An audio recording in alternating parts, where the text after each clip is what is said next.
It's 2 a.m. somewhere over Ukraine. A Shahed drone is closing in, silent, slow, deadly, and the soldier tasked with stopping it reaches for a weapon built in 1927. Not because it's all he has, because it works better than almost anything else for the job. These aren't museum pieces. They're active combatants, and some of them have a kill count in 2 different centuries. Degtyaryov, DP-27. Among the most surprising relics to show up in the Ukraine war is a squat, sturdy machine gun known as the Degtyaryov DP-27. Soldiers who handle it today often call it the record player or the pancake gun, thanks to the large, flat drum magazine seated on top of the receiver. This isn't a museum piece that was dusted off for a parade. It is a working weapon, dragged out of deep storage the moment the full-scale invasion began in 2022. Proves that if a tool is built to last, age is just a number. The DP-27 was designed by Vasily Degtyaryov and adopted by the Red Army in 1927. The DP-27, the initials stand for Degtyaryov Pekhotny, or Degtyaryov Infantry. It was built for one purpose, to provide mobile firepower that could keep up with advancing infantry. Nearly 800,000 of these guns were produced, and they became a backbone of Soviet firepower during World War II. For decades after, they sat in warehouses, coated in grease, waiting for a conflict that everyone assumed would be fought with modern rifles and high-tech optics. But war has a way of emptying in warehouses. When Ukraine needed every available rifle, machine gun, and pistol to defend its cities in 2022, the DP-27 was pulled from the shelves, cleaned up, and sent to the front lines. What does a century-old machine gun look like in a modern war? Surprisingly capable. The DP-27 fires the classic 7.62 by 54mm R cartridge. That's the same round used in modern sniper rifles like the Dragunov. Weighing in at about 11.5 kilograms with a loaded magazine, it is heavy by today's standards, but that weight helps absorb recoil, making it stable for sustained fire. The standard pancake magazine holds 47 rounds, and the gun can spit them out at a rate of 550 rounds per minute. In a few seconds of trigger time, that magazine is empty. But in the kind of close-quarters combat or drone hunting scenarios where it is used, a burst of 47 rounds is often all a soldier needs. Perhaps the most fascinating evolution of the DP-27 in Ukraine is how it has been modified. Ukrainian armorers have adapted them for 21st century threats. Many of these vintage guns have been retrofitted with modern thermal sights and rails. Why? To hunt Shahed drones. During World War II, Soviet soldiers sometimes mounted these very guns on improvised anti-aircraft mounts to take a shot at low-flying German Stukas or fighter bombers. History is repeating itself, but now the enemy in the sky is a slow, buzzing Iranian-made suicide drone. The thermal scopes allow gunners to spot the heat signature of the drone's engine against the cold night sky. It is a strange marriage of old and new, a 1920s firing mechanism paired with 2020s digital optics, working together to protect the Ukrainian sky. It might be old, but as the DP-27 proves, a reliable gun never really retires. It just waits for its next war. Maxim machine gun. If a gun designed in the 1880s showing up on a modern battlefield sounds like a mistake, welcome to Ukraine. Here, the old and the new don't just coexist, they fight side by side. Alongside fiber optic drones and soldiers carrying tablets with live satellite feeds, there is a weapon that predates the airplane, the tank, and even the Russian Revolution. It is the Maxim machine gun. The Maxim machine gun was patented in 1883 and adopted by armies around the world before the turn of the century. In fact, it was the world's first true machine gun. More than 140 years later, it is still firing, in anger. Ukrainian defenders have pulled these belt-fed relics out of storage, dusted them off, and put them back to work in a war where trenches look like World War II, but the sky is filled with buzzing drones. What makes the Maxim's comeback truly remarkable? It's the creativity behind it. Soldiers didn't just mount a single Maxim on a tripod and call it a day. In some units, they went a step further. They rigged 4 Maxims together onto a single turret, creating a homemade anti-aircraft system.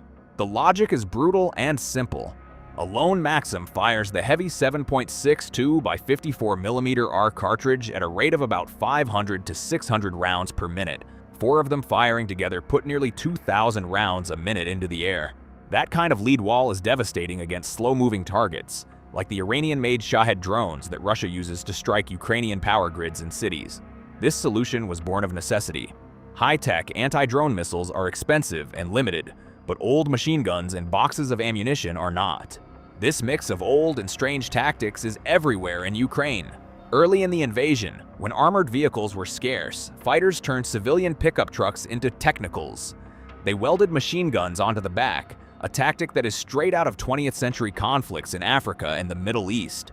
Meanwhile, the landscape itself has forced soldiers to dig trenches that would look familiar to a World War II veteran. In places like Bakhmut, the fighting devolved into muddy, artillery-blasted earthworks where the range of a Maxim over a kilometer still matters. The Maxim is heavy, water-cooled, and requires a crew to haul it, but it never overheats. It just keeps chugging. In a war where both sides are struggling to maintain high-tech gear, a machine gun that was built before the Titanic sank still works. That reliability, combined with a little ingenuity, has turned a museum artifact into a frontline drone hunter. PPSH-41 and PPS-43 submachine guns. If there is one sound from World War II that instantly brings to mind images of Soviet infantry storming a city, it is the distinctive rapid-fire chatter of the PPSH-41 submachine gun. Soldiers called it the burp gun because of how fast it spat out bullets. That sound has now returned to the trenches of Ukraine. Alongside its younger sibling, the PPS-43, these stamped metal classics have been pulled from deep storage to serve once again. And there are plenty of them to go around.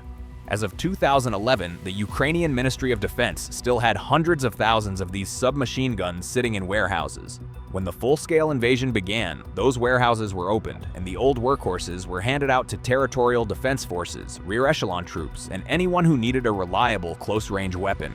The PPSH-41 is the more famous of the two. It was designed to be built quickly from cheap materials, and it became the signature weapon of the Red Army in World War II. Its most recognizable feature is the 71-round drum magazine, a heavy, curved drum that holds a lot of firepower. At close range, it can empty that drum in just a few seconds, with a rate of fire around 900 rounds per minute. That kind of volume is still useful today, especially in the urban combat and trench assaults that have become common in the Donbass region. When fighting happens inside buildings or across narrow tree lines, having a weapon that can lay down a wall of lead gives a soldier a serious advantage. Then there is the PPS-43. It came later in the war and was designed to be even simpler and more compact than the PPSH. Instead of a drum, it uses a straight 35-round magazine. It folds up, making it easier to carry inside a vehicle or a cramped bunker. Many soldiers actually prefer it because it is lighter and less prone to jamming than the older design. Both guns fire the 7.62 by 25mm Tokarev cartridge, a fast, piercing round that was once meant to punch through German helmets and coats. Today, it still does the job against soft targets and light armor. Why are these 80-year-old submachine guns still being used? In a war this large, there is never enough equipment to go around. Modern assault rifles are in high demand, but when a unit needs a weapon immediately, a crate of PPSH-41s from a warehouse can be the difference between being armed and waiting. They may not have rails for optics or fancy ergonomics, but they work. They were designed to be handled by conscripts in freezing mud, and they still function the same way today. PTRD-41. There is a rifle in Ukraine that is nearly as tall as the soldier carrying it, weighs over 17 kilograms, and fires a bullet the size of a small candle. It looks like it belongs in a museum display about the fight against Nazi tanks. This is the PTRD-41, a single-shot anti-tank rifle designed in 1941 when the Soviet Union needed a weapon that could stop German panzers. Today, it is far too weak to penetrate the front armor of a modern Russian tank.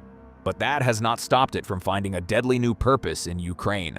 Instead of hunting tanks, it hunts everything else.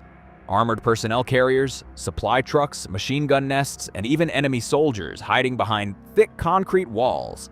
The PTRD-41 is a marvel of brutal simplicity. It is a bolt-action rifle with a long, skinny barrel and two small wheels for transport, though soldiers usually just carry it over their shoulder. There is no magazine. Each round is loaded by hand. But here's the clever part. When the gun fires, the barrel slides back inside the stock, which automatically opens the breech and ejects the spent casing. That little bit of automation speeds up reloading, allowing a trained gunner to get off about 8 to 10 aimed shots per minute. For a rifle this massive, that rate of fire is impressive. What makes the PTRD-41 still useful? Simply, its ammunition. It fires the 14.5 by 114mm round, a heavy, high-velocity bullet originally designed to punch through 40mm of steel armor at close range. Against the side armor of a modern APC or a lightly armored Russian BTR, that bullet still goes through. Against a supply truck, it tears through engine blocks. Against a fortified position, say a concrete firing point or a building where enemy machine gunners are hiding, it punches holes that smaller rifles cannot. Ukrainian gunners have been known to use the PTRD-41 to shoot through walls, taking out targets hiding inside. From a kilometer away, the big bullet still carries enough energy to be deadly. And just like the old machine guns, the PTRD-41 has gotten a modern makeover. Soldiers have fitted these World War II relics with thermal scopes, turning them into effective anti-material rifles for nighttime operations. Some have added muzzle suppressors, making it harder for the enemy to pinpoint where the shot came from. In the early days of the Donbass conflict, these rifles were often the only long-range firepower that militia units had. Even now, when modern anti-tank missiles are available, the PTRD-41 remains a favorite because it is simple, rugged, and the ammunition is still widely available.